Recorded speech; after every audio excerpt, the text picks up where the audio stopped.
You asked for it, you get it. Ryu and I will rip your photos into smithereens.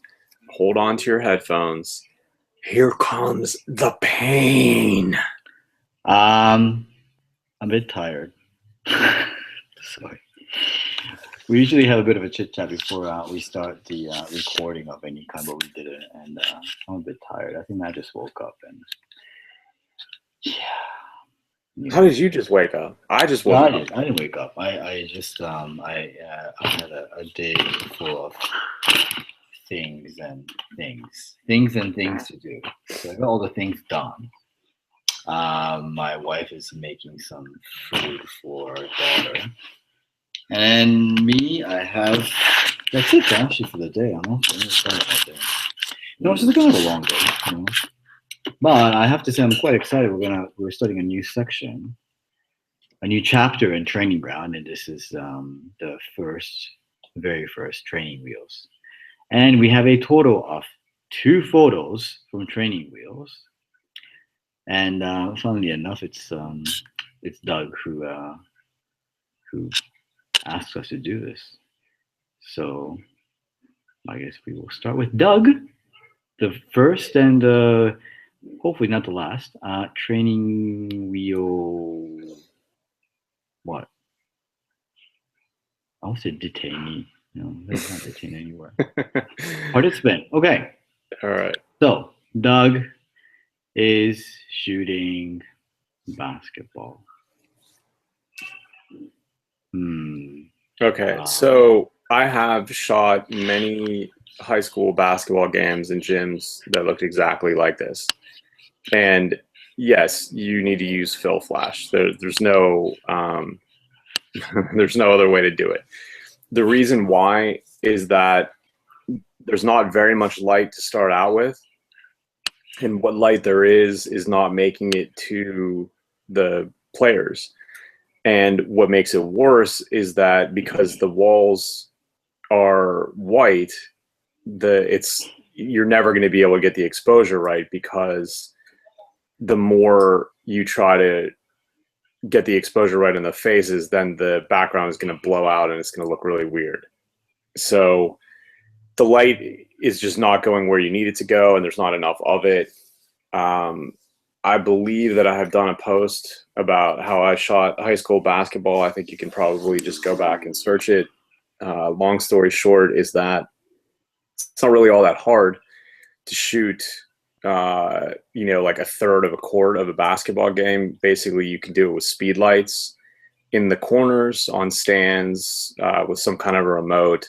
2 speed lights can, are the kind of baseline for what you need to do. 3 is better, but 2, if you get 2 in the corners pointed out to the top of the 3-point arc, you can definitely do it.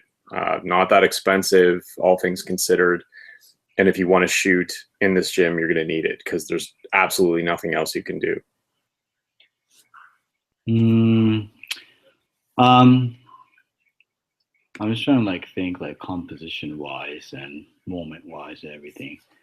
I think it's fine. If you are looking into getting some kind of a sporty action type of thing, where someone is doing a sporty type of stuff in a sporting event, such as basketball, I think you got it right. So the ball's leaving her hand, and she's jumping about 3 centimeters, and white girl can jump, and she's doing that.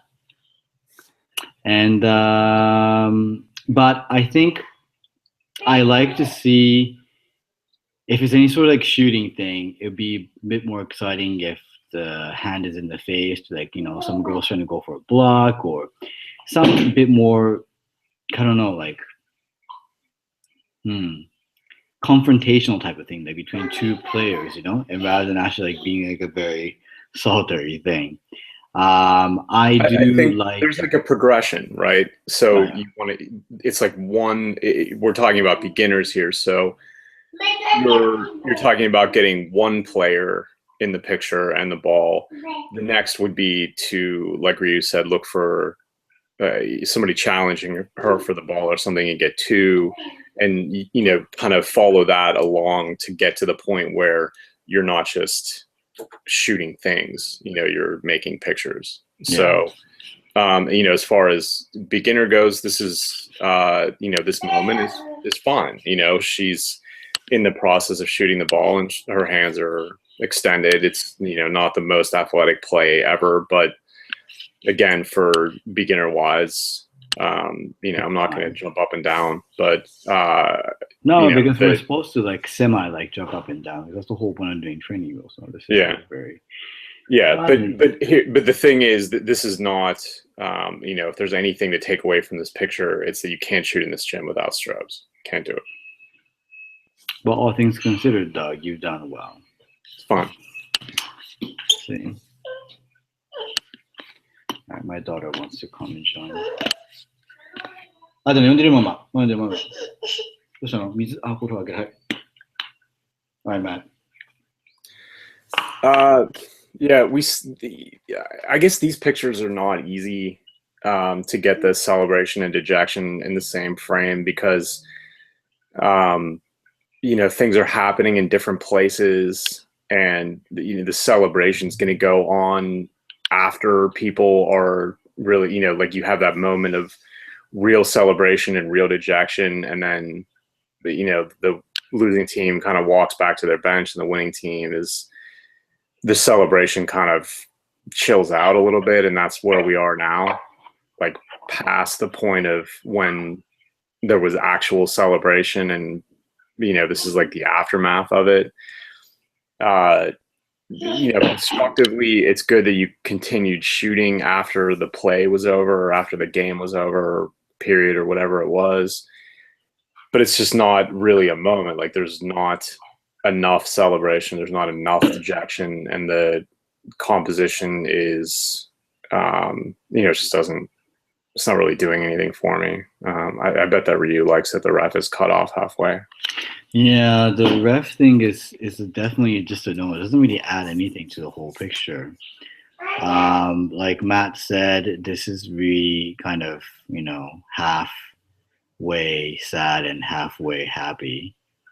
And I mean, the thing is, Doug, like I think I've said this before, if these girls were not totally happy and were totally sad, there's nothing you can do. You cannot manufacture it. But if there's one girl who's really happy or one girl who's really sad, you should just do whatever you can to get that.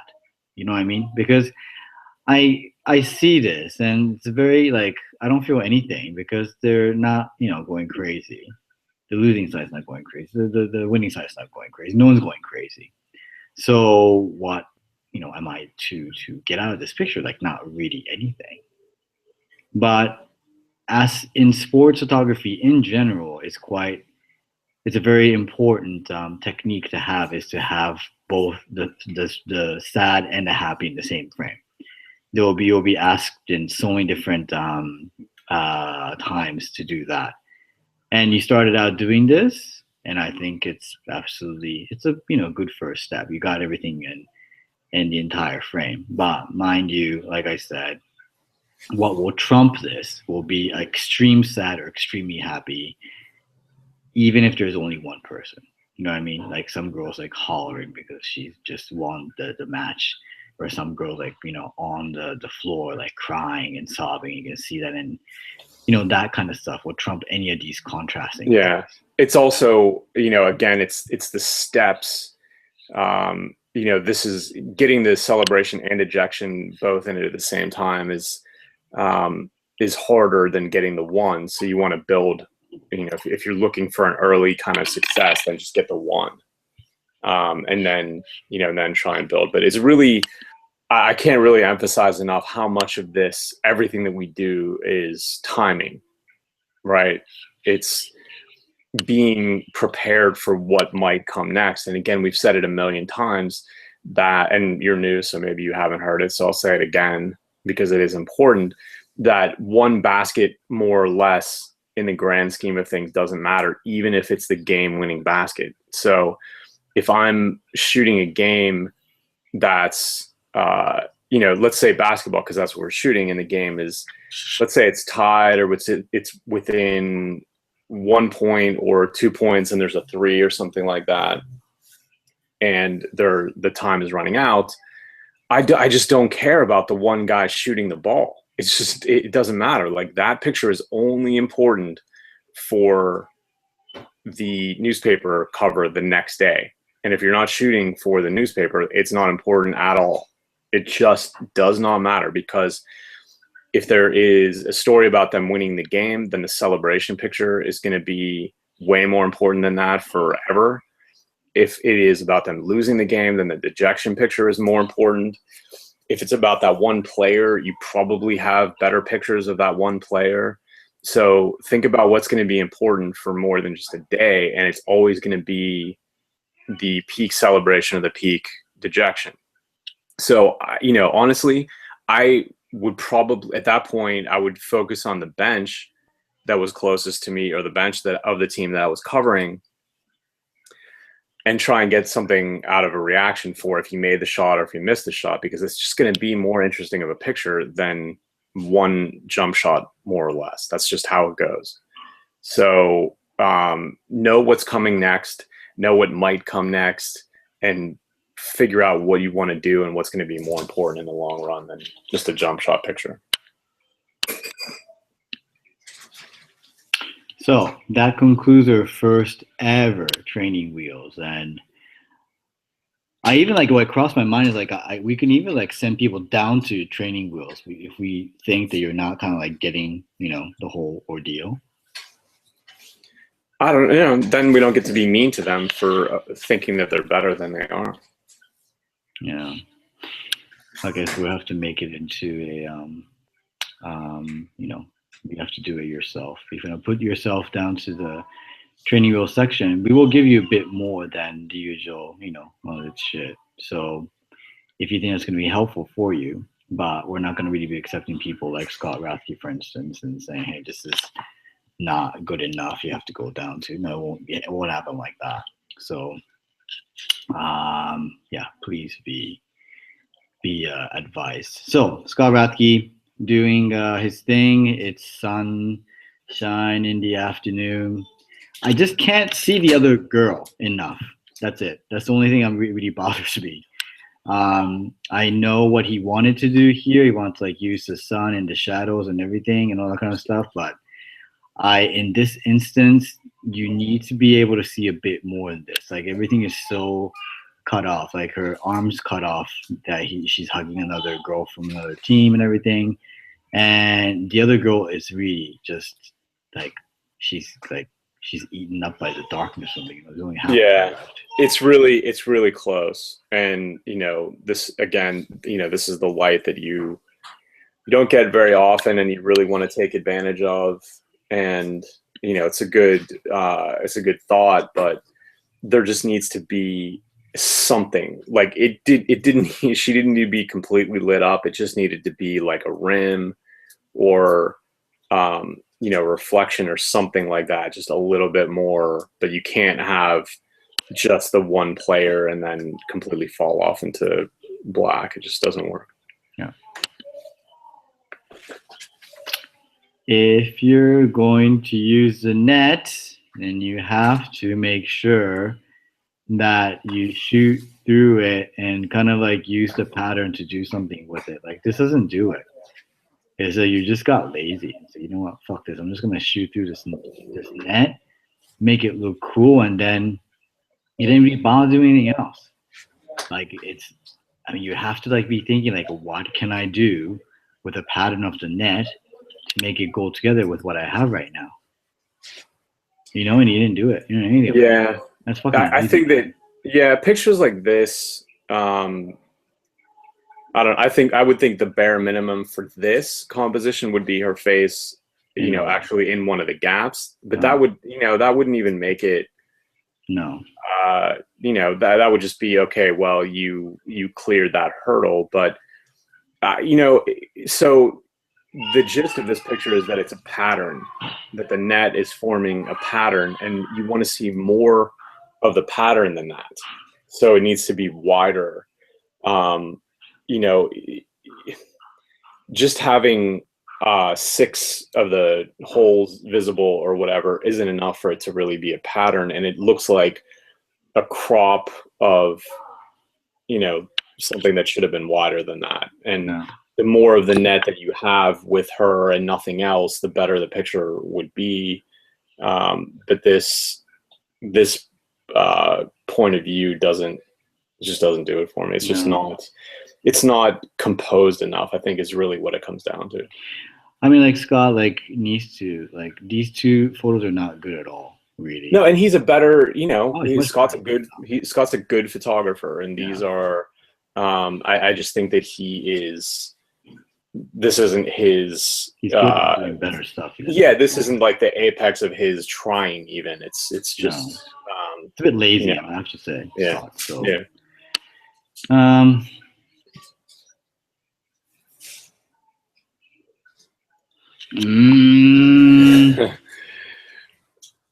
Yeah, what are we gonna do here? You know, like this is, I guess, more well thought out than a lot of Reed's pictures. But what you're saying, again, taking a picture is a communication to the people, from you to the people who are looking at the picture, and what you're saying to them is, look at this oil derrick. And if the oil derrick was in the foreground and it was like really crusty and corroded and, you know, oily or whatever, that would be one thing. But it's far enough away that there's no detail to it. It's just an icon of an oil derrick at that point. It's too far. Yeah, it's way too far. And then, you know, you're in no man's land with the blur on the riders, because this would actually be better if it was frozen and it was just like an icon of an oil derrick and then 5 icons of guys on bikes. You know, they would at least be, you know, more balanced that way. But, you know, they're not frozen and they're not blurry enough. You know, I like that it's at least thought out, in that the horizon and the road are parallel to the frame, and you know, you actually took the picture before they started blocking the oil derrick. But you know, that's being charitable at this point, because it's really not. You have to think about what you're saying, and by having those guys be a little bit blurry and the oil derrick be still, you're calling attention to the oil derrick, and again, there's nothing there. Yeah, I don't think it's a good photo. Like, just it isn't. I understand that he put some thought in it. The format I don't like either. This like cinema format thing. Like, yeah, no, it doesn't work for me at all. I'm sorry, it just doesn't. You know, the colors are not very nice either, and just like that oil thing in the background, which isn't like, doesn't do anything. You know, it doesn't like make the picture, or doesn't make the picture. It just doesn't do anything. It's very indifferent. And I understand that he actually put some thought into this one, but you know, I think it's a bad photo. Quickly, doesn't do anything either. Doesn't really convey any sort of like, you know, what's going on to the thing. Like, he's just talking to the guy, and it's like the background is so washed out as well, which really bothers me. Yeah, I don't care about the background. Really, it's fine. I don't like the background. The problem is that again, either he missed the timing when they were actually like having a conversation, or they were arguing about what they were going to do with the free kick or something like that, or there wasn't one really to begin with. So either way, you know, it's not really a picture. It's just, you know, 2 guys looking in the same direction. Anthony Mazur, and this is this weird sport called lacrosse, which is only played in like 5 cities in America. So if you don't know anything about this, if you're not from America, I really don't blame you at all. It's a really shitty game. I don't understand why people don't. I enjoy lacrosse. Really? Yeah. It's a strange game. All right, so this is super underexposed. look at how everything just falls off, and it looks like a jumble. It's just, you can't have faces in the shadows like that and not bring up the exposure to match it. Like what's properly exposed here? It's not even the white jerseys, it's the white numbers, and the AstroTurf. So the light is coming in at an angle that is working against you, and so you either need to use that on purpose and go for the underexposed pictures like Scott was doing a few pictures ago, or bring up the exposure and try to get regular, normal kind of pictures. But that's, again, that's basic kind of stuff. That's not even really what we're doing here. What we are doing here is that this isn't a moment. It's nothing. It's a herd of people chasing after a ball that's on the ground. Like, this could not possibly be any more boring at all. But like, the thing is, like, what really bothers me is the line, and like these things, like, I'm a bit stickler for like symmetry and everything like that. And had that line been like straight in the middle of those two players, and I can kind of see like you have two girls flanking on the left and the right as well as the edge of the frame, I could see that there could be something. But even that, I have to agree with Matt, it's just like, it's a mess. Like, not a good mess. It's just like, it's an unorganized mess. And it's your job as photographer to actually, take or capture organized mess in sport, and you didn't really do that. So it should be in the bin. Polo. I mean, I don't mind. It's not very exciting, but I don't really mind. No, I mean, You care? no, it's I don't know. What's going on? He cut off the foot a little bit. That's kind of annoying. Other than that, grass. That's probably why you can't see it. It looks like it's cut off. Anyway, no, it's fine because he used the light well. This is, this is intense. Like, that's a good look on her face. Like, that's what we're looking for. I don't want to see blank expressions on the face. I want to see purpose. I want to see that this person actually cares about the game that they're playing. It's good because she's in the act of actually kicking it, and it does look athletic. I like that she's giving the finger to the camera. Right. Yeah, last year I had 2 rodeos in a row where I had people doing ridiculous things while giving the camera the finger. It was briefly very popular. So I enjoy that quite a bit. But yeah, I mean, this is fine. It's not award winning or anything like that, but it's fine. I don't necessarily think that it needs to be in training ground, except to say, listen, we say this all the time too. Ryu and I don't get to shoot in light like this almost ever. It just doesn't happen. So when you do get to shoot in light like this, let's see your best stuff. Let's say, you look at a schedule and you're going to be able to shoot, 15 games or 10 games or something like that of this team or whatever. Take the ones that are at night or take the ones that are at noon and say, okay, well, I'm going to do all these basic, normal kind of pictures here. But when I get the chance to shoot in light like this, I'm really going to go for it. I'm going to take a lot of risks. I'm going to shoot from completely different points on the field and try to use the light to get pictures that are actually special, not just special because of the light, but special because of what's going on, because I took chances and I used the light. So don't waste stuff like this just getting stock kind of pictures. It's a huge waste. This shouldn't be here at all. It shouldn't. No, this is a very good picture. Yeah, I think like Paul, I think he's kind of got it now. So I really want you to start, challenging yourself and not give us like really, all I would say average shots. All I would say about this picture, and believe me, it's fine how it is. It definitely doesn't need to be here one way or the other.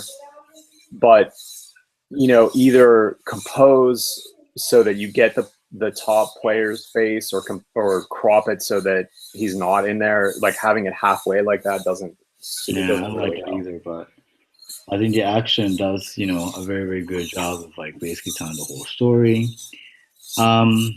Yeah, I think that the face thing has to either be, I think it has to be in, because I think the other guy's in it as well, or you just basically just go for the two sticks colliding, and you can see one hand and one hand. I Yeah, think I it's mean fine. that would be, yeah, that would be fine too. Yeah. But it would even be better just crop it down a little bit, crop some of the grass out, and crop the top players, like just the edge of his cage out, and that would be fine too. But really, that's nitpicking. That's just for improvement for the future or whatever. But this doesn't need to be here at all. He's making love to the rodeo guy. Yeah, Jim is a good rodeo photographer. I'm That's not. good, huh? No, I mean this is like, we talk about. Listen, I take pictures like this all the time. People love them, but that doesn't mean that this is this isn't the end goal of everything. This is like what you get while you're waiting for something better. Yeah, there's mud, there's a bull, knocking a guy down and driving him into the mud. And, those are ingredients for a good picture. And there's nothing wrong with this. It's just safe. And, what would I do if I got a picture like this and it was composed like this? I would crop it all the way down, because the only important part of this is the bull's head and the rider's hands. So there is a picture here, but you've just played it way too safe with the composition and or crop. I mean, like I see like a lot of these like rodeo photography thing, and that also like includes Matt as well. But I like to see like at least for Jim, because like Matt said, he's a experienced rodeo photographer. That no, I'm not. I don't know. I don't know what his level of photography is. I'm just saying that his pictures are better. Certainly far better than the average rodeo pictures. All over. I mean, he's better at it than most people are. But I do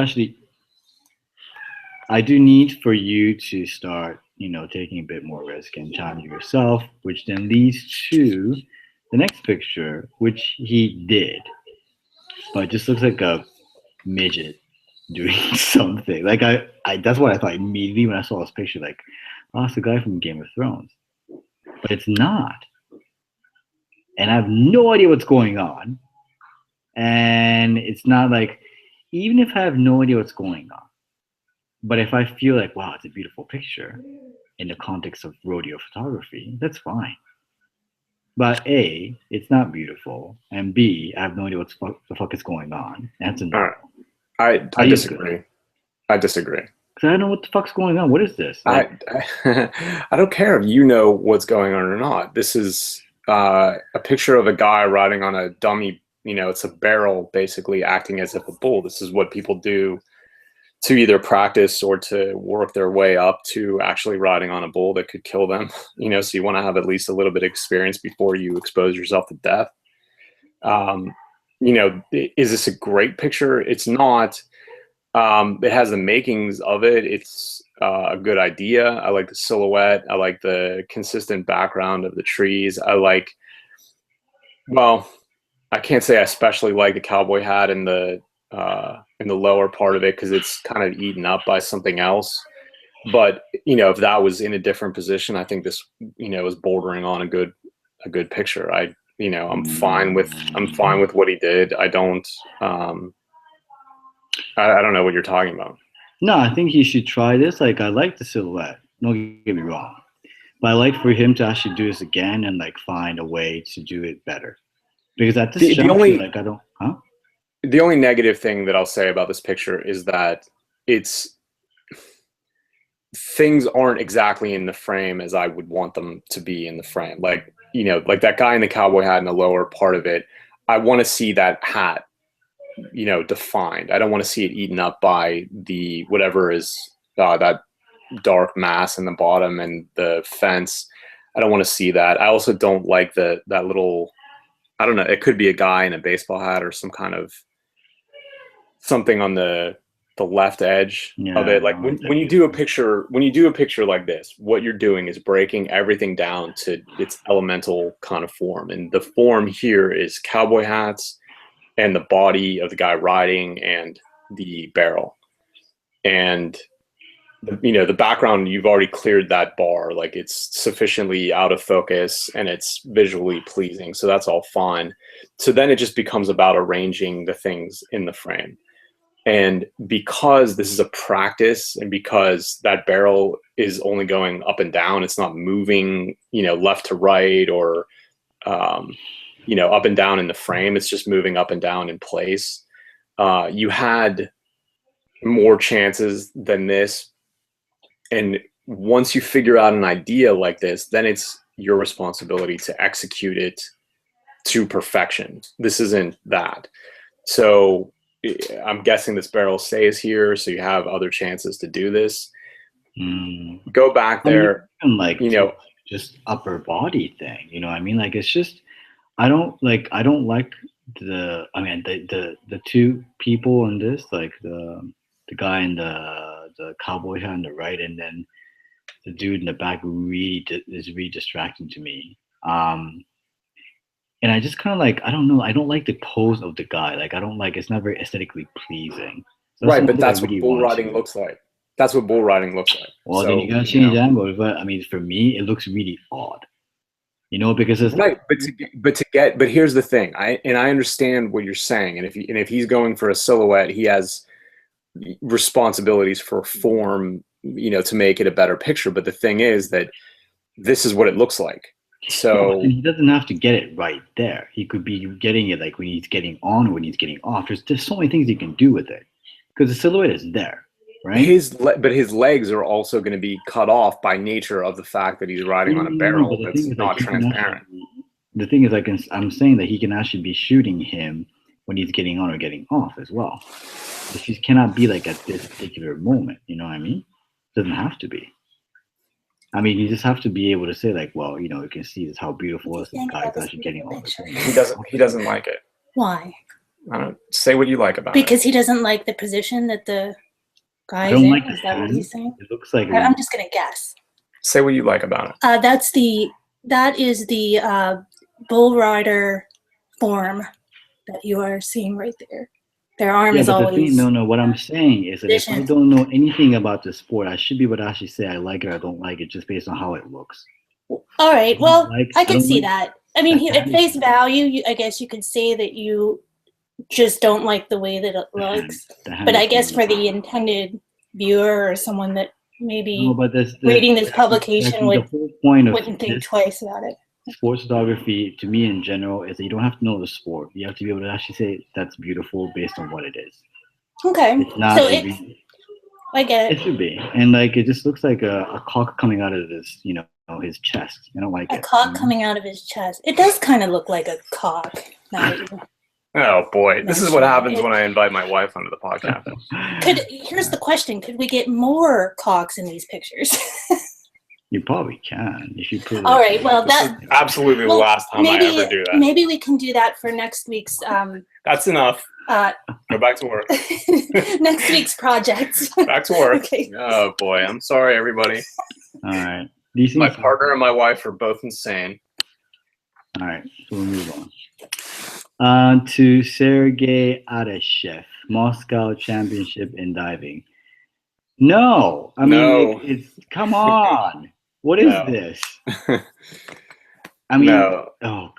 Yeah, listen, there are in our group there are much better examples than this.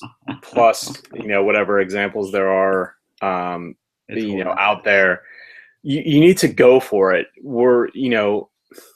This is not an easy thing to do. So okay, but it doesn't mean that what you get is what you want to post. What do you want to do differently? Well, the form of the diver is like the most important thing. And this looks like somebody is jumping off a bridge. There's no, this isn't athletic, right? You're not showing off what somebody can do other than the fact that they can be airborne, for a little while, and anybody can be airborne. You need to be, your background needs to be consistent or interesting, or consistent and interesting. The speed isn't really slow enough to blur out the background to make it neutral at the very least. And the pose of the diver is terrible. Yeah, this is no, awful the worst timing. thing is the pose of the diver.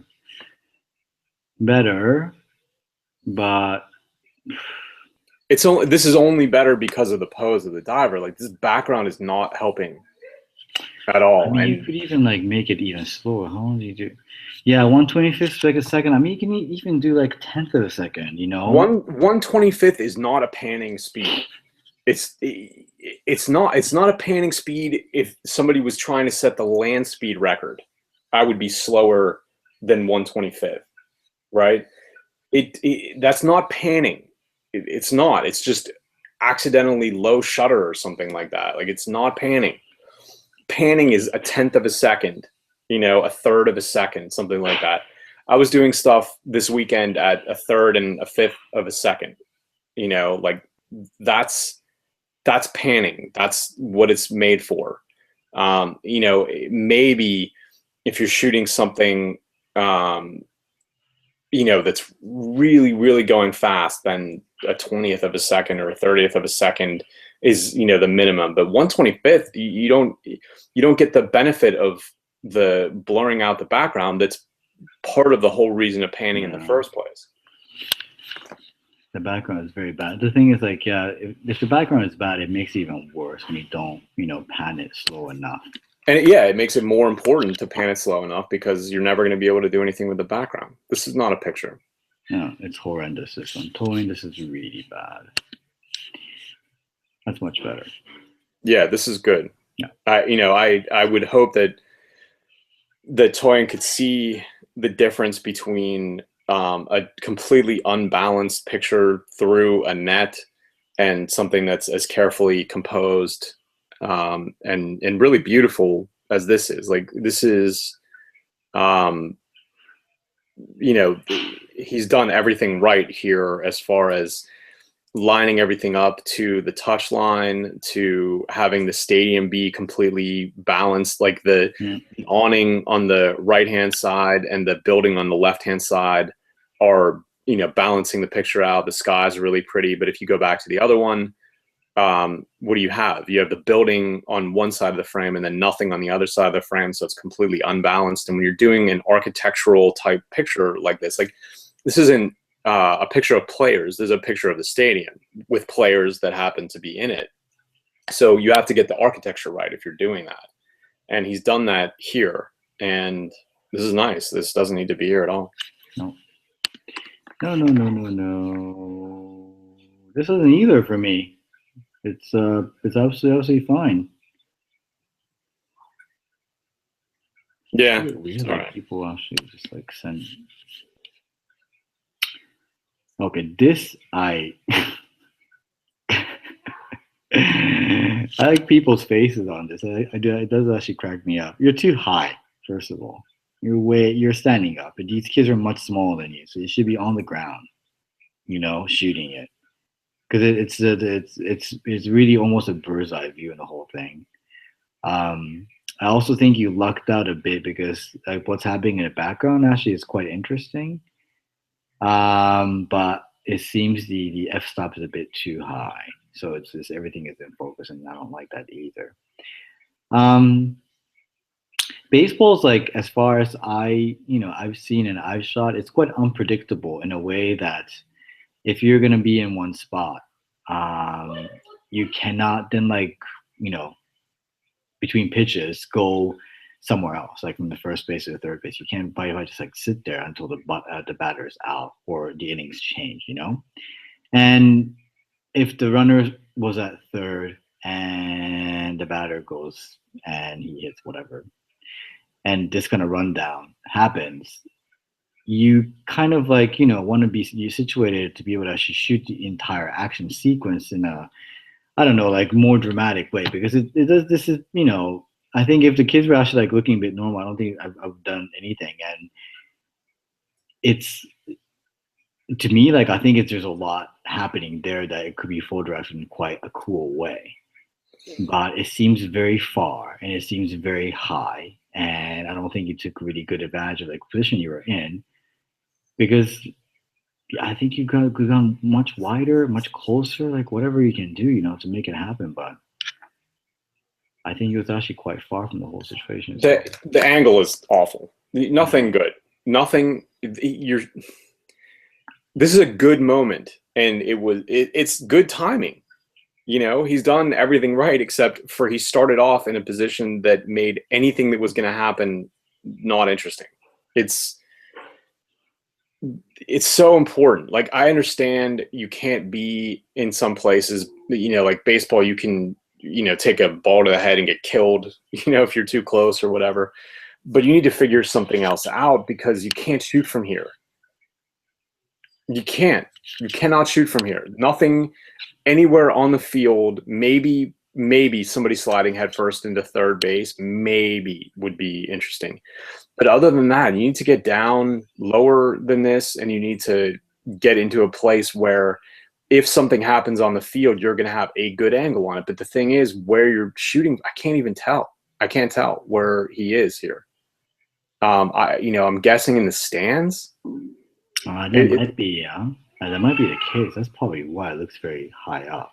Yeah, it's just, you cannot shoot from this angle. You can't do it. Nothing good is going to happen from here. Everything that happens, even if it's super close to you, is going to look bad, because the angle is going to be awkward, because you're too high and not high enough. Like, you're not overhead to the point where all you're getting is grass in the background, and you're not low enough so that the angle is dramatic. So you're starting off in a position that even if something great happened, you weren't going to have a good picture of it.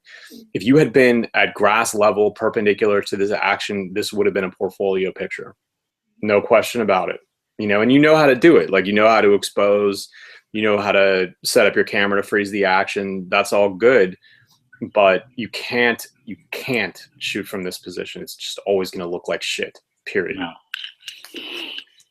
Oh, it's a shame. But they shouldn't be here either, huh? Tom.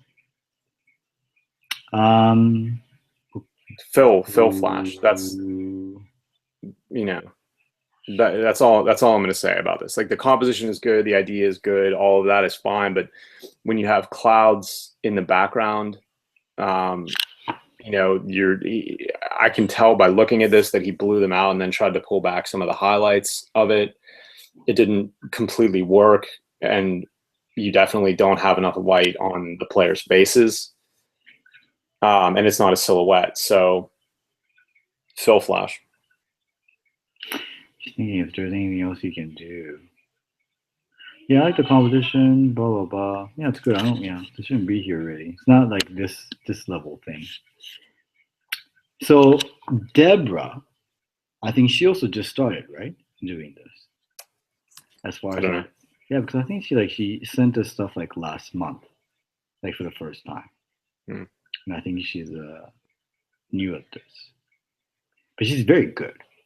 Like, she has her own kind of style of like what she wants to do, which is very, very, I find it very rare. It doesn't really happen, very easily. But for her, it does happen very, very easy. And I kind of want to, I kind of want to press you even further and keep on doing what you're doing. You have your special way of actually seeing things. Don't let other people dissuade you. Like, you should be taking more stock shit and things like that. No. Keep on doing what you're doing. Surprise us and send more stuff to us. But yeah, these things are like, this shouldn't be here just because of that. So keep at it, Deborah Montgomery from Montgomery, Alabama. I have no idea where she's from. Man, like, why are people like sending good stuff now to Training Ground? Like, what's the problem? I don't get it. Yeah, we're creeping back to the. I'm not gonna say anything, Kevin. Fucking hell! Like, send us shit things. No, like, I'm not saying like, yeah. Did you know that Steven Beitashour was the first Iranian American to play for the U.S. men's national team? I think I just fell asleep. What did you say?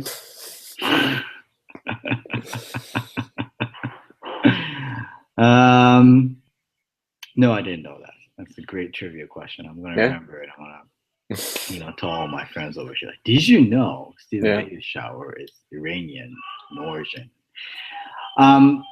You have to like send us like you're trying something new.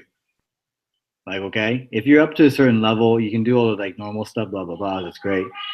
So different composition, different lighting, different shutter speed, different all these things. Try something new and don't send us stuff that is good. Like, this is good. And you try something new, which is also very good, by the way. We have said it because I've not seen this before. Crew Free Kick in the background, he actually decided to focus on the people who are in the wall. And it's very nicely done. Voila, it's good. Good job, Kevin. Anthony Mazur. Man, it seems like Anthony's taking a step back. I think he has, he's like, he lost his fastball now. This is bad. No, I think what it is, I think he's playing it too safe. I think he's shooting for someone and taking some frames. It's like, here, you guys, training ground. Yeah. No, I think that he's expected to make a lot of pictures, and this is what we're getting from it. I just have that kind of vibe that it just seems like his pictures before were more adventurous, and what we're seeing now is super stock. And it's really boring, Yeah. This one's really bad as well. Yeah. It's really bad. Like, I mean, this is the dude is in the background as well, and yeah.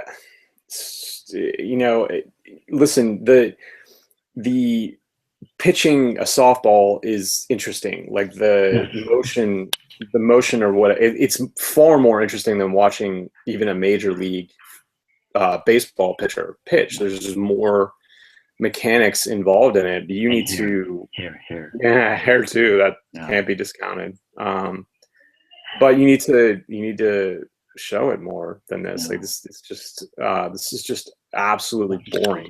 And we know that you're better than this. So if you're shooting for a wire or a paper or something like that who's demanding certain pictures, that's all fine. We all do that. But you need to find time. A softball game has to be super long. And you have to find time to make interesting pictures, or else you're just going to end up being a shitty photographer at the end of it. Yeah, because you'll just get very, kind of, what's the word? You're satisfied with your current situation. You get complacent with your stuff. Yeah, and then that's a long road to hell. Hell in sports photography. The complacency is, don't discount that, because it will happen. Like when you get into that zone and you get lazy and you get satisfied with shitty pictures or whatever, it's so hard to break out of that. Yeah, it's a complacent zone. Like, you thought like this girl and you, and it's gonna be good. It's like, no, we're just gonna be friends. That kind of stuff. It's not good. You want to be friends with your sports photography. That you love her or you don't love her. That's it, or him, whatever you want to do. What are you talking about right now? No. Just saying, like, I don't want to get into like the friend zone. You know what I mean? Like this indifferent zone. Ugh. You know what I mean? No, like, whatever. There has to be like some passion and some adventure and everything going on. All right. It's a no. Just so we and you and me are clear about this, please do not send good photos. Send stuff that you've not done before. Send stuff that you've been challenged. You've kind of challenging yourself. Send stuff that you just trying to do something else with your sports photography. If you think your stuff is good, you're sending it to us. And if it's not something I've seen that we've not seen from you in the past, I think it's fine. I think it's worth sending it for us to have a look and say, you know what, you've done something very original and you took a lot of risks. Great. But if it's one of those things you've actually done in the past and it looks good and you're saying to us, like, we're just going to basically look at next. You're not going to get anything out of it. Because the whole point of this is that you're challenging yourself, you're pushing yourself. And if you don't feel that you're pushing yourself, you're basically sending us like safe stuff or basically just like, ordinary good stuff. There's nothing for us to discuss about it, right? So I just want you to know that that's quite important what we do over here. A couple of announcements. If you want to, this is going to be on YouTube. And if you feel that, we, Matt Cohen and I, and Big Lens Fast Letter is doing absolute wonders to your love life and your sports photography life at the same time, you can always give us money on patreon.com. And that is patreon.com/BLFS. And that's patreon.com/BLFS. And you can give as much as money as you want. But, you don't have to give that much, but you can give us some. And what else? People like this whole training wheels thing. I don't really know how many people of you are like a beginner in sports photography. If you are, please don't feel, I don't know, just kind of like a social pariah or anything. Like you can just, now start putting yourself over there, and we won't be like super critical as we are in training ground, the normal ones. So if you have friends who want to start kind of shooting sports photography, bring them in, and say, hey, these guys are assholes when you get to a certain level, but before that, they're fantastic, really nice guys. They, give you a pat on the back and say, hey, good job, great job. All positive stuff up until a certain point. So that's really it. Anything else? No, I don't have anything else. Give us money, seriously. If you haven't donated and you're participating every month, you should be giving us at least $5 a month. That's, I don't know. I don't know what we're going to do. Start naming the people that don't give money alongside of the people that do, then we might do that. But if you're using this consistently, if you're listening to all the episodes of the podcast, if you are participating in Training Ground every month, you need to be subscribing to us on Patreon.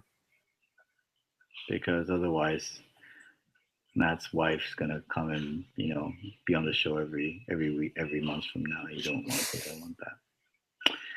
All right, that's it for episode something of Training Ground. I will see you all next month.